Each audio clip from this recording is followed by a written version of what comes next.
Hey everybody, I'm Rick. Welcome to Talking Habs, where you get your daily fix of Bleu Blanc Rouge. All right, everybody. So today's question is it time to panic in Montreal? And the reason I asked this question is because with all the news coming out recently, so now I'm talking about Shea Weber. Shea Weber's injury. Will he play next year? Is he retiring? Phil Deneau, actually, there's something just came out today about Phil Deneau testing free agency and turning down another contract offer by Montreal. There is the news about Marc Bergevin in the last week saying that, he's kind of tired, and after the last few seasons, he's been exhausted, and he's got 1 year left on his contract, and he may end his career, end his time as GM here after the 1 year. He said he definitely will be honoring his contract. So there's that. There's a bunch of other things that we'll talk about here. And when I'm asking the question, is it time to panic in Montreal?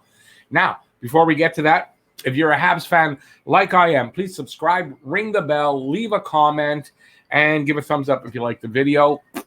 And also for this video only, now this is for this video only, I've made some very small changes to the set behind me over the last week. And I'll give $10 directly into your bank account via Interact to the first person, not everybody, but the first person who can leave a comment and list all 5 changes behind me on the set. So remember that, 5. There's 5 changes. First person to list all 5 changes in a comment will win $10 directly into their bank account. All right, let's get to the video then. We got a lot to talk about. So, like I said, if you go on Habs Hockey Twitter, if you go, just check the news that, the reporters have out there. It seems like Montreal has gone from being a Stanley Cup finalist, the future just looks great and bright and everything, and we're all excited. And then in the last couple of days, this is like question marks everywhere. Players leaving, players being picked by Seattle in the expansion draft, all those kind of things. And now even the GM saying, he's getting kind of tired. He's got 1 year left on his contract and that he's going to honor, and he doesn't know from there. Now, I will say this. This is the time of the year. I mean, not this year, this particular time, but the way where they are in their off season, where there's a lot of posturing done by the players and by the teams. It's part of the negotiations for all the new contracts and all that kind of stuff. So you got to keep that in mind. And we'll just go over the stuff that I've got, and I'll try to calm you down, or maybe I'll panic as well. We'll see. All right. So first up, Marc Bergevin talking about leaving his GM post. So this came out, I want to say, anyways, in the last week, 5-6 days ago, that Marc Bergevin has said that the last few seasons have been exhausting for him, and he has 1 year left on his contract, and he's thinking about not retiring. He's a young man still, but leaving his post as GM. Since that came out, I did read something about where it looks like they're going to, after his contract is up, he'll be re-signed probably this year and named as the president of hockey operations. And then from there, he'll keep that, and we'll have a new GM, and we'll go from there. So that's something that's rumored to be out there. I'm not saying it's happening, but it's rumored to be out there. So for me, I'm not panicking on this because it doesn't look like he's saying he's leaving the organization. He's probably taking a different job with the organization, higher up, and we'll go from there. And, having a hockey operations guy is not a bad thing. And if Bergevin is going to stay with the organization, and they do name a hockey operations guy, it kind of needs to be Bergevin, or else I don't see how he stays with the organization. That's my opinion. So I'm not panicking here on the Marc Bergevin thing because I don't think he's going anywhere. And who knows how much of this is not just also posturing on his side. He's negotiating with Molson for the new contract and the extension, either as GM or to be hockey operations guy. So I think that's it. I wouldn't read more into that right now until pretty much for all of this. We don't know where it's going to go. We have a couple of weeks till all of the two drafts, and then the free agency period starts. And that's going to answer a lot of the questions, right? Okay, next up. The next question is, and this becomes a new question because of the Weber injury possibility that he's out. So Jake Allen possibly being selected by Seattle. Now, everyone knows we've been worrying about it all year. Jake Allen's going to be selected by Seattle. I kind of thought not, because there was going to be Ben Sherratt was probably going to be left unprotected. With the news that Montreal will probably not be protecting Shea Weber because of the injury and the possibility that not only will he maybe miss all of next season, but there's the possibility of retirement for him, which that means that Ben Sherratt will be protected. So it kind of changes what Seattle might do, and if they were thinking of going Sherratt and then maybe Allen, like if their order of who they would go with, then Allen kind of becomes the guy that might go. If he goes, is it time to panic though? It's not, and here is why. Yes, I love Allen. I think Allen was great this year. When he was in, I was never worried about the game. He gave the team always a chance to win, and he did his job. Are there other goalies out there that can do that for Montreal? And the answer to that is yes. And as a matter of fact, this year there's a lot. So I think that if we lose Allen, again, I'm not going to be happy. I really want to keep Allen. He's got a good contract over the next 2 years, and I just want to keep him. But I'm not going to panic that we may lose him, because there will be other options out there, and options that will do the job much like Allen. And I don't think we have to worry. The only worry is, will Bergevin sign one of them and not waste time? But remember, the expansion draft happens, I believe, in 6 days as I'm filming this. So there's a lot of, maybe it's 5 days. There's a lot of time left after that happens for him to make a move. As soon as free agency period starts, I imagine he's going to be in there looking for a backup goalie if this happens with Allen. So I'm not going to panic on this. So that's 2 points. I'm not panicking. I don't think it's time to panic yet. Number 3 comes out, I guess, overnight, like late last night, that Phil Danault was re-offered, I guess, the contract that they offered him before the season started. I believe that was $5 million a year for 6 years, and that he said no, and he wants to test the free agent market. This is not confirmed yet, but everyone's freaking out over it. So, is it? If this is the case, is there a reason to panic? I still say no. And here's my reasoning. First off, so they won't protect him. If this is really true and it's not just posturing, so they won't protect him. So that's a spot. So probably they'll protect Byron or somebody else. That changes that part of it.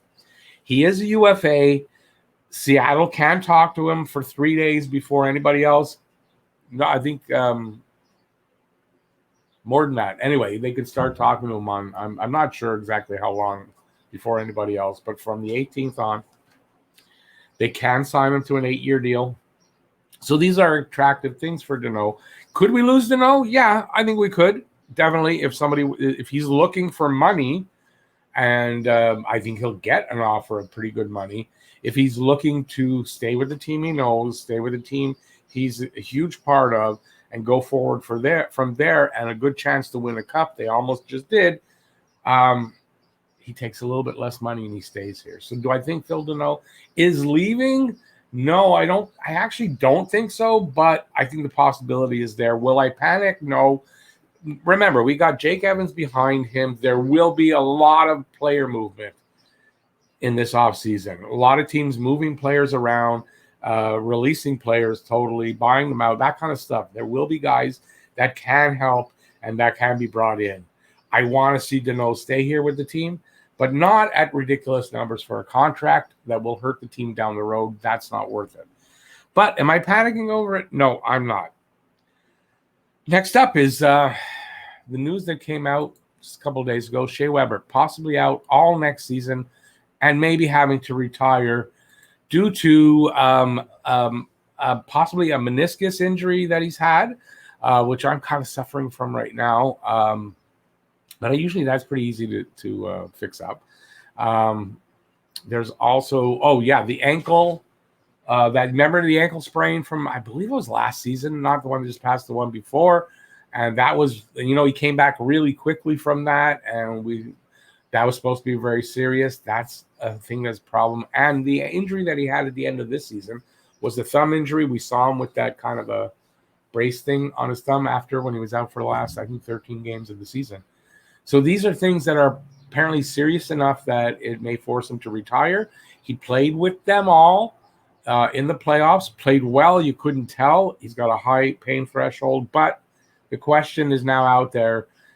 He might retire. He's seeing another doctor for a second opinion and going to make a decision. Am I panicking over that? That one's kind of iffy. I don't think I'm going to panic over that yet because we don't know exactly. Are there players out there? I mean, it frees up his money. That's $7.87 million. There are players that you can go and get for that kind of money. That, so it's not. I'm not going to panic over it. I'm not happy about it. I'm worried about it. I'm not panicking. Next up, you get the drift of where it's going here. Next up is this one, and I got a question. Jonathan Drouin, question mark. We don't know anything. Whoop, hit the wrong one. So all over the place here. So Jonathan Drouin, all I put is a question mark, mainly because we still don't know exactly why he is out. There are rumors. People have their opinions of why it might be, but it has not been officially stated, and I won't. I have my idea. I've read the rumors. I'm not going to come out here and say what I think it is, only because it hasn't come out officially. I don't want to put a black mark on Jonathan Drouin if I'm wrong. So all we know is we don't know anything. That question mark brings up the question mark of, has Jonathan Drouin played his last game here in Montreal? Will they be trying to trade him? Will he retire from hockey because whatever his problem is serious enough? Because we don't know anything. So it's a big question mark. They did absolutely fine without Jonathan Drouin to end the season. Once he took his sabbatical, they went super far in the playoffs without Jonathan Drouin. Am I going to be panicked over the fact that Jonathan Drouin may not return? May come in later in the season, whatever's going to be happening with him? No, because they did fine. Would Drouin possibly have helped them? Yeah, I'm sure he would have, but they did fine without him. I'm fine with it. Next up, and this has been announced. I don't know if it's official. Thomas Tatar leaving to free agency. The other day, one of those press conferences they have, I believe, I had read that Bergevin said that Thomas Tatar will not be coming back. So, I don't know if that's official or not, but that's what I heard. I don't expect Tatar to come back. Look how he didn't play anything after 5 games in the playoffs. He did not see the ice again. I don't imagine there's 100% good feelings there. He'll be probably affected by it with his confidence next year. I don't think he's coming back. I don't think the team wants him back, and possibly problem of he's going to want more money than they can afford, and he'll have to take a pay decrease to stay here, I would think, and I don't know if he's willing to do that. This is how I can drink it without showing the name.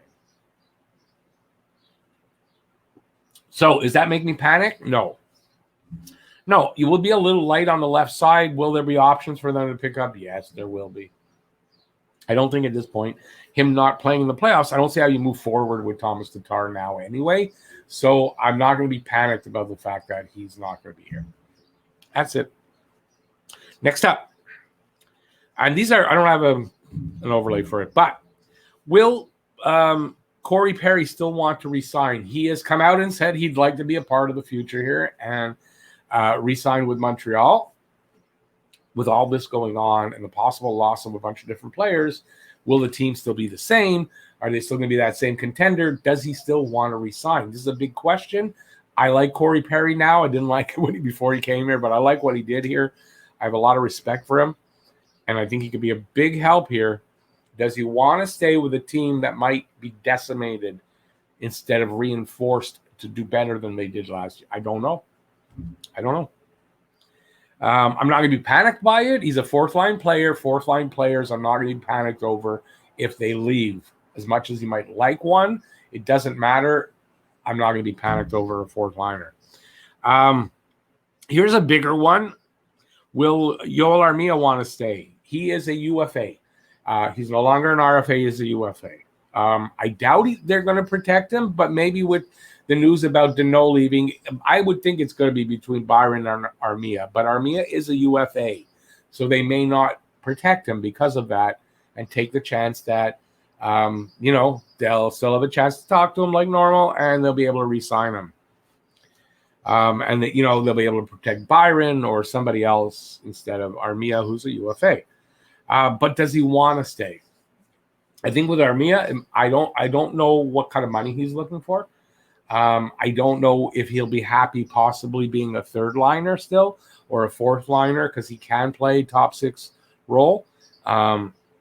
I don't know. With some of these guys, it's like kind of like Boston. It was well known. If you want to stay in Boston and win, you take a little less money. It might be that here. And I think it might be that throughout the league right now with the way the cap is sort of has to stay down for the next few years.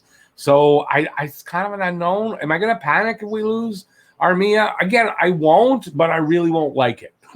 I really would like to see Armia stay here. I'd like to see Armia with a full season, no injuries, and see what kind of numbers he can put up. Playing in an important role. I think the guy's got good potential still, and he's just entering his prime. So, but will I panic if we lose him? Not really, because of the fact that there's going to be so much player movement and player availability to replace guys like this that I think will be okay. But I really don't want to lose Armia. That's for sure. Now, this is one thing that I've been saying lately. I think since last year, as Montreal gets better and becomes more of a contender into contender status, the fact that players don't like to come here for the tax reasons, for a bunch of different reasons, that will change because they want to go where they can win. Players in general want to go where they can win. And if you can win in Montreal, it is probably the best place to go to. So I think, going forward, that's something that I've been talking about. So the question, will good players want to come to Montreal? Still, depending on the changes that happen, right? So this is a question that can make you panic because it looked like we were going to start getting better names coming and that kind of thing. I don't think that changes. Depending on, it's about the same. Depending on what the offseason would look like anyway for Montreal, it would depend on the direction that they're still going in or they're not for whether players are going to come here. And believe me, players, before they sign somewhere, they want to know what direction the team is planning to go in. And are certain players still going to be here and that kind of stuff. They do want to know that. So I don't know. I don't know if it changes that players want to come here or not yet because it's too early in this process to know where the team's going. So, that's a good question. I don't know. I don't think it's going to make me panic right now because players haven't been coming here. And the team has been getting better. I'm not going to panic over it. I'm going to be disappointed if that changes and that we start not to be as good a team or trending in the right direction that we are. But I'm not going to panic over it. So I wrote, in conclusion, is it time to panic? Or will a lot of this be worked out to the good? Because, sometimes you see all this, there's gloom and doom, and it's all brand new news, and we're all freaking out. Over time and as things get settled down, it doesn't end up as bad as it looked like, right? And usually not even nearly as bad. And then sometimes even worse sometimes, right? So we don't know.